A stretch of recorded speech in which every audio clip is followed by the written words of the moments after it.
ನಮಸ್ಕಾರ. ನಾನು ನಿಮ್ಮ ವೆಂಕಟೇಶ್ ಹುಂಡೇಕರ್ ಮತ್ತೊಮ್ಮೆ ನಿಮ್ಮೆಲ್ಲರನ್ನು ಸುಲಭ ಸಂಸ್ಕೃತ ಸಂಭಾಷಣ ಪಾಠಕ್ಕೆ ಸ್ವಾಗತಿಸುತ್ತೇನೆ. ಎಲ್ಲರೂ ವೆಂಕಟೇಶ್ ಹುಂಡೇಕರ್ ಚಾನಲನ್ನು ಲೈಕ್ ಮಾಡಿ, ಸಬ್ಸ್ಕ್ರೈಬ್ ಮಾಡಿ ಮತ್ತು ಶೇರ್ ಮಾಡಿ. ಉದ್ದೇಶ ನಾನು ಪ್ರತಿ ಸಲ ಹೇಳೋದು ಒಂದೇ: ಎಲ್ಲರಿಗೂ ಸಂಸ್ಕೃತವನ್ನು ಕಲಿಸೋಣ ಮತ್ತು ಸಂಸ್ಕೃತವನ್ನು ಮಾತನಾಡಲು ಪ್ರಯತ್ನಿಸೋಣ. ಇವತ್ತ ನಾವು 4ನೇ ಪಾಠಕ್ಕೆ ಹೋಗೋಣ. ಚತುರ್ಥ ಪಾಠ ಏನಿದೆ ಇಲ್ಲಿ 4ನೇ ಪಾಠದಲ್ಲಿ ಅನ್ನೋದನ್ನು ಒಂದು ಸಮರಿ ಥರ ಹೇಳೋದಾದರೆ, ಇಷ್ಟು ದಿನ ನಾವು ಏಕವಚನದ ಪದಗಳನ್ನು ನೋಡಿದ್ವಿ. ದಿಸ್ ಮತ್ತು ದ್ಯಾಟ್ದಲ್ಲಿ ಏಕವಚನದ ಪದಗಳು, ದಿಸ್ ಮತ್ತು ದ್ಯಾಟ್ದಲ್ಲಿ ದ್ವಿವಚನದ ಪದಗಳು. ಈಗ ಮತ್ತೆ ಅದು ದೀಸ್ ಆರ್ ದೋಸ್ ಅಂತ ಹೇಳಿ ನಾವು ಬಹುವಚನದ ಪದಗಳನ್ನು ನೋಡೋಣ. ಪುಲ್ಲಿಂಗ, ಸ್ತ್ರೀಲಿಂಗ ಮತ್ತು ನಪುಂಸಕಲಿಂಗದಲ್ಲಿ. ಪುಲ್ಲಿಂಗದಲ್ಲಿ ಏತೆ ಮತ್ತು ತೇ ಅಂಥೇಳಿ ಆಗುತ್ತೆ. ಸ್ತ್ರೀಲಿಂಗದಲ್ಲಿ ಏತಾಹ ತಾಹ ಅಂಥೇಳಿ ಆಗುತ್ತೆ. ನಪುಂಸಕಲಿಂಗದಲ್ಲಿ ಏತಾನಿ ಮತ್ತು ತಾನಿ ಅಂಥೇಳಿ ಆಗುತ್ತೆ. ಈಗ ನಾವು 4ನೇ ಪಾಠದ ಏತೆ ಮತ್ತು ತೇ ಅಂದರೆ ಪುಲ್ಲಿಂಗ ಪದದ ಬಹುವಚನ ರೂಪ ಏತೆ ಕೆ. ಅದೇ ತರಹ ಪುಲ್ಲಿಂಗ ಬಹುವಚನದ ರೂಪ ತೇ ಕೆ. ಹೌದಾ? ಇದಕ್ಕೆ ನಾವು ಉತ್ತರವನ್ನು ಹುಡುಕುವುದಾದರೆ ಈಗ ನಾವು ತಿಳ್ಕೊಳ್ಳೋಣ. ಇಲ್ಲಿ ಕೆಲವೊಂದಿಷ್ಟು ಹುಡುಗರ ಸಮೂಹ, ವಿದ್ಯಾರ್ಥಿಗಳ ಸಮೂಹ ಇದೆ ಅಂತ ಹೇಳಿ. ಸೊ ಏತೆ ಛಾತ್ರಾಹ, ಇವರೆಲ್ಲರೂ ಹುಡುಗರು. ಇವರೆಲ್ಲರೂ ಎಲ್ಲಿದ್ದಾರೆ? ನಮ್ಮ ಸಮೀಪದಲ್ಲಿದ್ದಾರೆ. ಇದು ಬಹುವಚನ, ಪುರುಷವಾಚಕ ಪದ, ಪುಲ್ಲಿಂಗ ಪದಗಳಿಗೆ ಉಪಯೋಗಿಸುವಂತಹ ಪದ.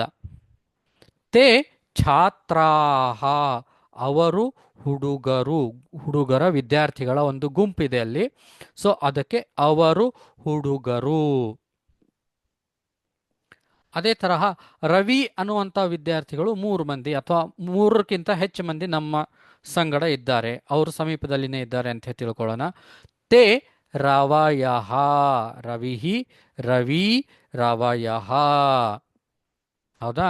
ಅದೇ ತರಹ ತೇ ರವಯಃ, ರವಿ ಅನ್ನುವ 3 ಅಥವಾ 3ಕ್ಕಿಂತ ಹೆಚ್ಚು ಮಂದಿ ಅಥವಾ ಆ ಹೆಸರುಳ್ಳವರು ನಮ್ಮ ಸಮೀಪದಲ್ಲಿದ್ದಾರೆ, ಅದಕ್ಕೆ ಏತೆ ರವಯಃ.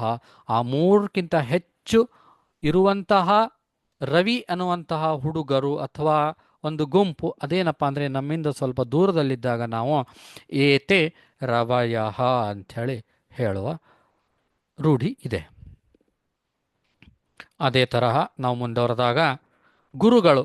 ಈಗ ತಿಳ್ಕೊರಿ, ಕೆಲವೊಂದಿಷ್ಟು ಗುರುಗಳು ಒಂದೇ ಕಡೆ ಗುಂಪಾಗಿ ನಿಂತಿರ್ತಾರೆ, ಮಾತಾಡ್ತಾ ನಿಂತಿರ್ತಾರೆ. ಆಗ ಅವರು ನಮ್ಮ ಸಮೀಪದಲ್ಲಿದ್ದಾಗ ಏತೆ ಗುರವಃ, ಗುರುಹು ಗುರು ಗುರವಃ, ಉಕಾರ ಅಂತ ಪುಲ್ಲಿಂಗ ಶಬ್ದ ಅಂಥೇಳಿ ಹೇಳ್ತೇವೆ ನಾವು. ಅದೇ ಗುರುಗಳು ನಮ್ಮಿಂದ ಸ್ವಲ್ಪ ದೂರದಲ್ಲಿ ನಿಂತಿದ್ರೆ ಅಂದರೆ ಏತೆ ಗುರವಃ.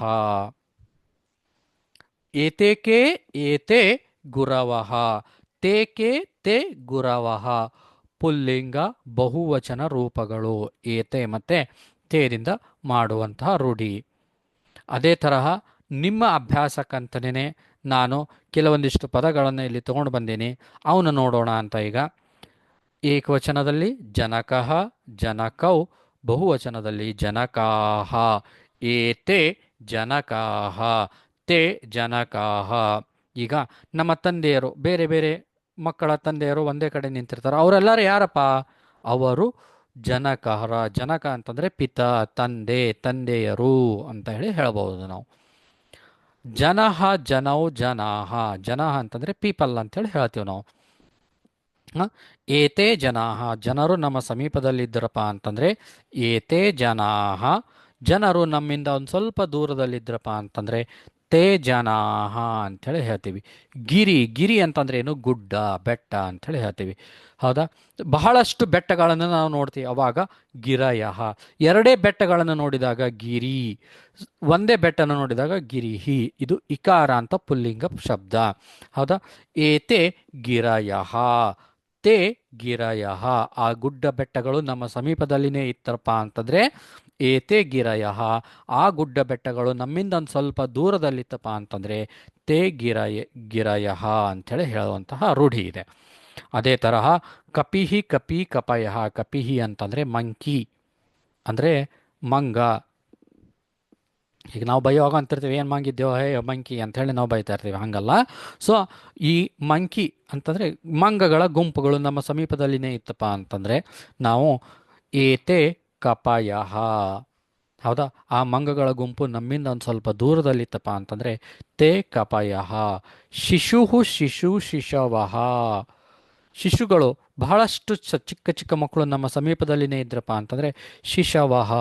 ಏತೆ ಶಿಶವಃ, ತೇ ಶಿಶವಃ ಅಂಥೇಳಿ ಹೇಳ್ತೀವಿ. ಹೌದಾ? ಇಂದುಹು ಇಂದು ಇಂದವಃ. ಇಂದುಹು ಅಂತಂದ್ರೆ ಏನು? ಚಂದ್ರ. ಚಂದ್ರ ನಮಗೆ ದಿನಾಲೂ ಸಾಯಂಕಾಲದಲ್ಲಿ ನಮಗೇನು ಕಾಣಿಸ್ತಾನೆ, ಆ ಚಂದ್ರನಿಗೆ ಸಂಸ್ಕೃತದಲ್ಲಿ ಇಂದು ಅಂಥೇಳಿ ಹೇಳುವಂತಹ ರೂಢಿ ಇದೆ. ಸೊ ಇಂದವಃ, ಏತೆ ಇಂದವಃ, ತೇ ಇಂದವಃ ಅಂಥೇಳಿ ಹೇಳ್ತೀವಿ. ಇದು ಉಕಾರ ಅಂತ ಪುಲ್ಲಿಂಗ ಶಬ್ದ. ಅದೇ ತರಹ ದಾತ ದಾತಾರೋ ದಾತಾರಹ. ದಾತ ಅಂತಂದ್ರೇನು? ದಾನ ಮಾಡುವವ ಅಂಥೇಳಿ ನಾವು ತಿಳ್ಕೋಬಹುದಿಲ್ಲಿ. ಏತೆ ದಾತಾರಹ, ಏತೆ ದಾತರಹ, ತೇ ದಾತರಹ. ಪಿತಾ ಪಿತರೌ ಪಿತರಹ. ಋಕಾರ ಅಂತ ಪಿತೃ ಶಬ್ದ, ಋಕಾರ ಅಂತ ಪುಲ್ಲಿಂಗ ಶಬ್ದ. ಪಿತಾ ಪಿತರೌ ಪಿತರಹ, ತೇ ಪಿತರಹ, ಏತೆ ಪಿತರಹ. ಈ ತರಹ ನೀವು ಇನ್ನಷ್ಟು ಪದಗಳನ್ನು ಓದ್ರಿ, ರೂಢಿ ಮಾಡ್ಕೊಳ್ಳಿ. ಅಂದಾಗ ನಮಗೆ ಸಂಸ್ಕೃತ ಸುಲಭವಾಗಿ ಮತ್ತು ಈಸಿಯಾಗಿ ಮಾತಾಡಲಿಕ್ಕೆ ಬರುತ್ತೆ. ಇಷ್ಟು ಹೇಳಿ ಇವತ್ತಿನ ಕ್ಲಾಸನ್ನು ಮುಗಿಸುವಂಥ ಸಮಯ. ಕ್ಲಾಸನ್ನು ಮುಗಿಸುವ ಪೂರ್ವದಲ್ಲಿ ನಿಮಗೆ ನಾನು ಮತ್ತೆ ಹೇಳ್ತಾ ಇದ್ದೀನಿ, ಏನಪ್ಪ ಅಂತಂದರೆ ಯಾರಿಗಾದರೂ ಏನಾದರೂ ಕ್ವಶನ್ಸ್ ಅಥವಾ ಡೌಟ್ಸ್ ಇತ್ತಪ್ಪ ಅಂತಂದರೆ ದಯವಿಟ್ಟು hundekar.venkatesh@gmail.com ನೀವು ಕ್ವಶನ್ ಮಾಡಿರಿ, ಕ್ವಶನ್ ಅನ್ಸ್ತು ಕಳಿಸ್ರಿ, ನಾನು ರಿಪ್ಲೈ ಮಾಡ್ತೀನಿ. ಅಥವಾ 9036038733 ಕೂಡ ನೀವು ವಾಟ್ಸಪ್ ಮಾಡೋದ್ರ ಮುಖಾಂತರ ನೀವು ನಿಮ್ಮ ಕ್ವಶನ್ಸನ್ನು ಕೇಳಿದ್ರೂ ಕೂಡ ನಾನು ನಿಮಗೆ ಉತ್ತರವನ್ನು ಹೇಳ್ತೀನಿ ಅಂತ ಹೇಳಿ, ಮತ್ತು ಯಾರಿಗಾದರೂ Sanskrit tuitions, E V S tuitions ಮತ್ತು ಕಂಪ್ಯೂಟರ್ ಸೈನ್ಸ್ ಬಗ್ಗೆ ಟ್ಯೂಷನ್ಸ್ ಬೇಕಾಗಿತ್ತಪ್ಪ ಅಂತಂದರೆ 1ನೇ ಕ್ಲಾಸ್ನಿಂದ 12ನೇ ಕ್ಲಾಸ್ ತನಕನೂ ನಾನು ಈ ಟ್ಯೂಷನ್ಸನ್ನು ಆನ್ಲೈನ್ ಮತ್ತು ಆಫ್ಲೈನ್ದಲ್ಲಿ ತೊಗೋತೀನಿ. ಇಂಡಿವಿಜುವಲ್ ಆಗಬೇಕಪ್ಪ ಅಂದರೆ ಇಂಡಿವಿಜುವಲ್, ಗ್ರೂಪ್ನಲ್ಲಿ ಬೇಕಪ್ಪ ಅಂದರೆ ಗ್ರೂಪ್ನಲ್ಲಿನೂ ಕೂಡ ನಾನೇನಪ್ಪ ಅಂತಂದರೆ ಕಂಡಕ್ಟ್ ಮಾಡ್ತೀನಿ. ಯಾರಿಗಾದರೂ ಬೇಕಂತಂದರೆ ದಯವಿಟ್ಟು 9036038733ಗೆ ಕಾಲ್ ಮಾಡಿ ಕನ್ಫರ್ಮ್ ಮಾಡ್ಕೋರಿ ಅಂತ ಹೇಳ್ತಾ, ಇವತ್ತಿನ ಕ್ಲಾಸನ್ನು ಮುಗಿಸೋ ಪೂರ್ವದಲ್ಲಿ ನಾನು ಮತ್ತೊಮ್ಮೆ ಹೇಳ್ತಾ ಇದ್ದೀನಿ, ದಯವಿಟ್ಟು ಈ ಪದಗಳನ್ನು ಪ್ರಾಕ್ಟೀಸ್ ಮಾಡಿರಿ. ನೀವೆಷ್ಟು ಪ್ರಾಕ್ಟೀಸ್ ಮಾಡ್ತಿರೋ ಅಷ್ಟು ನಿಮಗೆ ಏನಪ್ಪ ಅಂತಂದರೆ ಚೆನ್ನಾಗಿ ಸಂಸ್ಕೃತ ಬರುತ್ತೆ ಅಂತ ಹೇಳ್ತಾ ಇವತ್ತಿನ ಕ್ಲಾಸನ್ನು ಇಲ್ಲಿಗೆ ಮುಗಿಸ್ತೀನಿ. ಇಷ್ಟು ಹೇಳಿ ಇವತ್ತಿನ ಕ್ಲಾಸನ್ನು ಮುಗಿಸುವಂಥ ಸಮಯ. ನಮಸ್ಕಾರ, ಧನ್ಯವಾದಗಳು.